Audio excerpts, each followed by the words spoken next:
Pourquoi certaines personnes arrivent à retenir des informations ou à acquérir de nouvelles compétences rapidement alors que d'autres personnes ont plus de difficultés? C'est la question que je me suis posée pendant longtemps, surtout quand j'étais encore étudiant. Je voyais des personnes qui faisaient le strict minimum et qui arrivaient quand même à obtenir de bons résultats, alors que d'autres personnes pouvaient réviser pendant des semaines et même des mois pour au final ne pas réussir leurs examens. Je voulais donc savoir si l'intelligence était quelque chose d'inné et que du coup il fallait accepter le fait que certaines personnes soient plus intelligentes que d'autres, ou bien s'il existait des techniques ou des astuces que seules les personnes soi-disant intelligentes connaissent et utilisent.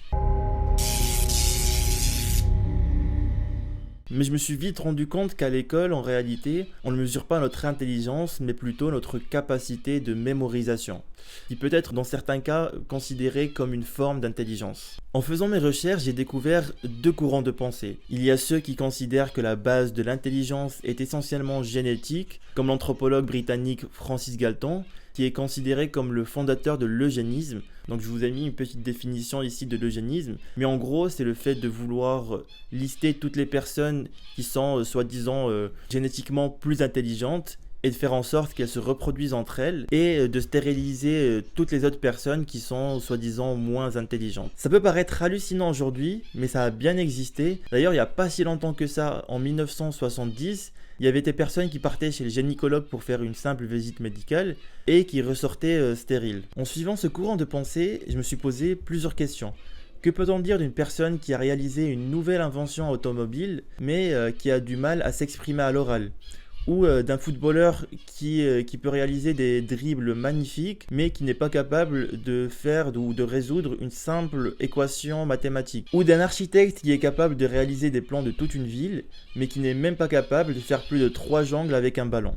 Peut-on dire que l'une de ces personnes est plus intelligente que les autres ? Chacune de ces personnes a une forme d'intelligence qui lui est spécifique. Ce qui nous fait une parfaite transition vers le deuxième courant de pensée, qui considère que l'intelligence est une notion tellement complexe qu'elle ne peut pas être calculée avec un simple test comme le quotient intellectuel, donc le QI. Effectivement, ce test permet de mesurer uniquement une seule forme d'intelligence, mais en réalité, selon Howard Gardner, qui est un spécialiste des sciences de l'éducation et en neurosciences, il existerait plusieurs types d'intelligence, et il va en lister 8 types d'intelligence. Parmi eux, il y a l'intelligence linguistique, c'est le fait de bien lire et écrire, de savoir s'exprimer à l'oral comme à l'écrit. Il y a aussi l'intelligence logico-mathématique. Le test du QI mesure principalement ce type d'intelligence.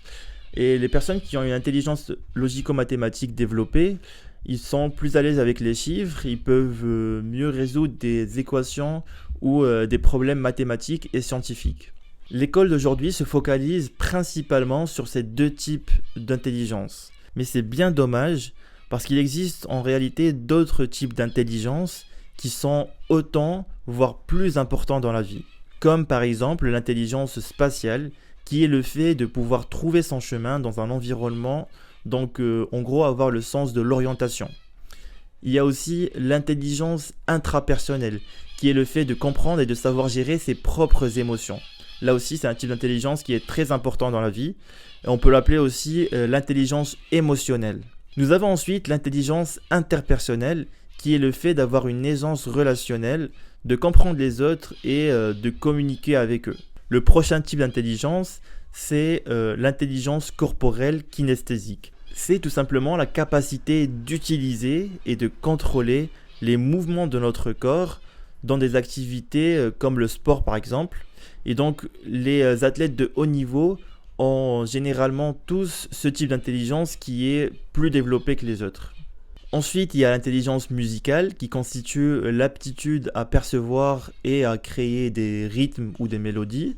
Et pour finir, il y a l'intelligence naturaliste qui est le fait de chercher à mieux connaître notre environnement naturel et de l'explorer. Selon Howard Gardner, tout le monde possède ces 8 types d'intelligence, mais chacun d'entre nous les a développés différemment en fonction de son parcours de vie et de son environnement. Et bien sûr, nous aurons tous certains types de ces intelligences qui seront plus développés que d'autres. Il faut donc bien comprendre ces 8 types d'intelligence pour essayer de consolider celle où on est le plus fort et d'améliorer celles où on a un peu plus de difficultés. Parce qu'en réalité, chaque personne a une intelligence qui lui est propre et spécifique, qu'il peut développer avec un travail personnel. Quand on parle d'intelligence, on peut parler aussi d'autres notions comme la créativité et l'innovation. Je ferai une autre vidéo qui sera dédiée pour ces deux notions et je vous donnerai aussi des exercices que vous pouvez réaliser pour améliorer ou avoir plus de créativité. Dites-moi si ça vous intéresse ou tout simplement si vous avez des questions ou de nouvelles informations à partager avec nous,